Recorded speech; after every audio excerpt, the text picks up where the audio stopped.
defender's mentality. I talked to Christian the other day about why you might not have been appreciated in the way that you could have been on some national levels. Is that just kind of a defender's mentality of wanting to deflect and keep it about the team and everything like that?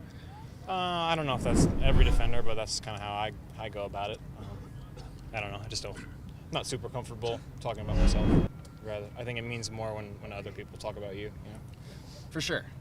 And how do you think that you've sort of been able to add to the locker room culture here? I know you kind of have a reputation as a prankster type guy. How do you think you sort of add to the chemistry of the group here? I don't know. I try and be someone the young guys can come to while, also being that jokester kind of guy. Try and stay young that way. But I mean, we have a great locker room. There's tons of guys like that, and it's easy to fit in here and be a part of it. Sure. Herc was saying that you have a propensity for trying on Stephen Fry's clothes. How did that bit start? I don't know. I think he wore like some weird flower, thin, see-through shirt one day, and I was like, we're pretty close to the same size. I'm going to see how this looks, and kind of started from there. Now maybe once a week. It's only if I see his outfit and I'm like, I got to see how I look in that, then I'll throw it on. But his jeans are a lot tighter than mine should be. Do you have any other locker room pranks you're particularly proud of pulling off? Here? Or in general? Not really. I used to, back in the Columbus days, be a fan of like the icy hot on the rim of the underwear, the guys. So then he puts it on and it gets super hot and he doesn't really know what's going on. But I haven't done that here. Maybe I'll throw that out to Tyrone today. Sounds good. Don't blame it on. Don't blame it on me, please.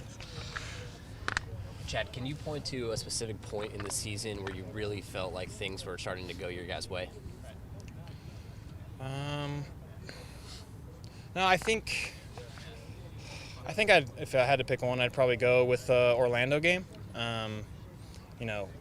We took an early goal on a set piece and went down 1-0, and it's an easy time to drop your head and be like, oh, here we go again. But we didn't.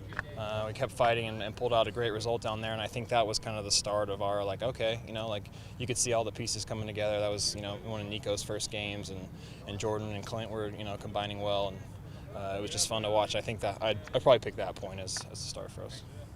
Talk about being kind of a role model for the young guys and trying to be able to have them come to you. What are your impressions of the younger guys this year, Jordan and Christian and those guys? Yeah, they're good dudes. They're good pros from the start. You can see it. They're out here every morning early, wanting to get better, and that's what you want to see. You don't want to see that guy that's lazy. That's the last one out here. Kind of more about the lifestyle. They want to work and get better, and it's fun to watch. I kind of had that with Will Trapp in Columbus, just someone who was always out in the field. Even getting second trainings in when he could. And I think that's just what's going to make guys better and make the future of U.S. soccer better. Multiple players and coaches have said in the past that they don't understand why you haven't gotten more of a look with the U.S. national team. Is that something you have any regrets about in your career?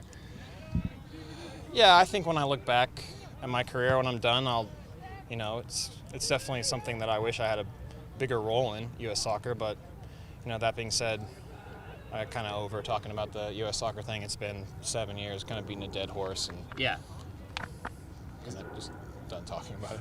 That's definitely fair. Yeah.